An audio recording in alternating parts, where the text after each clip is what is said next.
Hello! Welcome to D3K's little chef channel. இன்னைக்கு என்ன recipe பார்க்க போறோம்னா, சூப்பரான பெப்பர் சிக்கன் மசாலா பண்ணலாம். அதுக்கு ஒரு பேன்ல 3 டேபிள் ஸ்பூன் அளவுக்கு நல்லெண்ணெய் வந்து ஆட் பண்ணிக்கலாம். இந்த டிஷ்க்கு வந்து நல்லெண்ணெயில ட்ரை பண்ணி பாருங்க. டேஸ்ட் வந்து சூப்பரா இருக்கும். அதுக்கப்புறமா 1 டேபிள் ஸ்பூன் அளவுக்கு சோம்பு வந்து நம்ம ஆட் பண்ணிக்கலாம் வாசனைக்காக. சோம்பு வந்து பொரிஞ்சதுக்கப்புறமா நம்ம ஸ்பைசஸ் எல்லாத்தையும் ஆட் பண்ணிக்கலாம். பட்டை, லவங்கம், ஏலக்காய், பிரிஞ்சி இலை எல்லாம் ஆட் பண்ணிட்டு பொரிஞ்சதுக்கப்புறமா கொஞ்சமாக வாசனைக்காக கருவேப்பிலை ஆட் பண்ணிவிட்டு நான் 4 பெரிய வெங்காயத்தை இந்த மாதிரி சாப் பண்ணி வச்சுருக்கேன். அதை இந்த ஸ்டேஜில் ஆட் பண்ணிவிட்டு நல்லா வதக்கி எடுத்துக்கலாம். ஒரு 4 மினிட்ஸ்க்கு வந்து மீடியம் ஃப்ளேமில் வச்சு நல்லா வெங்காயம் வந்து கலர் மாறுற வரைக்கும் நம்ம வதக்கி எடுத்துக்கலாம். ஒன்ஸ் கலர் சேஞ்ச் ஆனதுக்கப்புறமா வாசனைக்காக 2 டீஸ்பூன் அளவுக்கு இஞ்சி பூண்டு பேஸ்ட் வந்து ஆட் பண்ணிக்கலாம். ஆட் பண்ணிவிட்டு அதுவும் பச்சை வாசம் போகிற வரைக்கும் நல்லா சாட்டே பண்ணி எடுத்துக்கலாம் மீடியம் ஃப்ளேமில். Once ginger garlic paste and onion வந்து நல்லா வெந்ததுக்கப்புறமா 3 மீடியம் சைஸ் தக்காளி வந்து இந்த மாதிரி கட் பண்ணி வச்சுருக்கேன். அதை இந்த ஸ்டேஜில் வந்து ஆட் பண்ணிவிட்டு ஃப்ளேம் வந்து ஹையில் வச்சுட்டு ஒரு 2 மினிட்ஸ்க்கு நல்லா சாட்டே பண்ணி எடுத்துக்கலாம். நல்லா வெங்காயம் தக்காளி வந்து நல்லா மசிச்சு குக் ஆகிற வரைக்கும் நம்ம குக் பண்ணி எடுத்துக்கலாம்.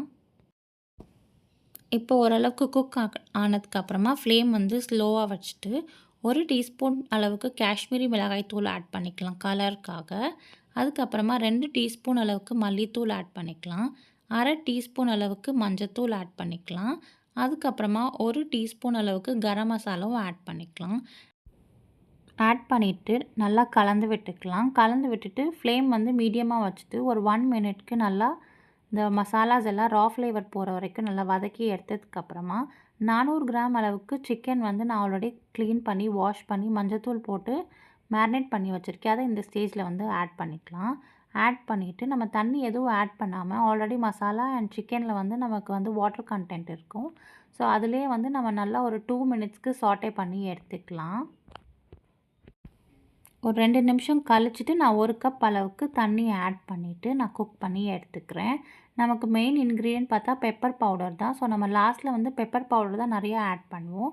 நான் வெறும் கலருக்காக தான் காஷ்மீரி சில்லி பவுடர் வந்து ஆட் பண்ணியிருக்கேன். இப்போ தண்ணி ஆட் பண்ணிவிட்டு நல்லா கலந்து விட்டுக்கலாம். கலந்து விட்டுட்டு 1 1/2 டேபிள் ஸ்பூன் அளவுக்கு உப்பு வந்து ஆட் பண்ணிக்கலாம். நம்ம ஆட் பண்ணிவிட்டு ஃப்ளேம் வந்து ஹையில் வச்சுட்டு ஒரு 10 to 12 மினிட்ஸ்க்கு நம்ம குக் பண்ணி எடுத்துக்கலாம். இன் பிட்வீன் வந்து நம்ம கலந்து விட்டுக்கலாம், இல்லாட்டி அடி பிடிச்சிடும். கரெக்டாக எனக்கு 12 மினிட்ஸ் கழித்து நான் லைட்டாக சிக்கன் வந்து ஒரு 80% வந்து நல்லா குக் ஆகிடுச்சு. இந்த ஸ்டேஜில் வந்து 1/2 டீஸ்பூன் அளவுக்கு மிளகுத்தூள் வந்து ஆட் பண்ணிக்கலாம். நான் வந்து ஹோம்மேட் மிளகுத்தூள் தான் ஆட் பண்ணுறேன். நல்லா வாசனையாக இருக்கும். அதுக்கப்புறமா இன்னும் ஒரு 2 மினிட்ஸ்க்கு நல்லா ஹை ஃப்ளேம்லேயே வச்சு நம்ம கொதிக்க வச்சு எடுத்துக்கலாம். இப்போ பார்த்திங்கன்னா நம்ம ஊற்றின எண்ணெய் எல்லாம் பார்த்தா நல்லா சைட்ஸில் வந்து கிரேவி கன்சிஸ்டன்சிக்கு நல்லா சூப்பராக இருக்குது. அட் த சேம் டைம் சிக்கனும் நமக்கு நல்லா வெந்துடுச்சு. உங்களுக்கு சப்போஸ் இன்னும் கொஞ்சம் லிக்விடாக வேணால் நீங்கள் தண்ணி ஆட் பண்ணிக்கலாம். இல்லாட்டி கொஞ்சம் கெட்டியாக வேணும்னாலும் இன்னும் ஒரு 2 மினிட்ஸ்க்கு நீங்கள் ஸ்டவ்வில் வச்சுட்டு நம்ம ஃப்ளேம் வந்து ஆஃப் பண்ணிக்கலாம்.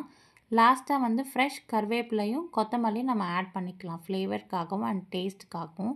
ஆட் பண்ணிவிட்டு நல்லா மிக்ஸ் பண்ணி எடுத்துகிட்டு நம்ம வந்து ஃப்ளேம் வந்து ஆஃப் பண்ணிடலாம். இந்த டிஷ் வந்து சப்பாத்தி, ரொட்டி, நான்கெல்லாம் சூப்பராக இருக்கும். அவ்வளோதாங்க, அட்டகாசமான பெப்பர் சிக்கன் மசாலா ரெடி.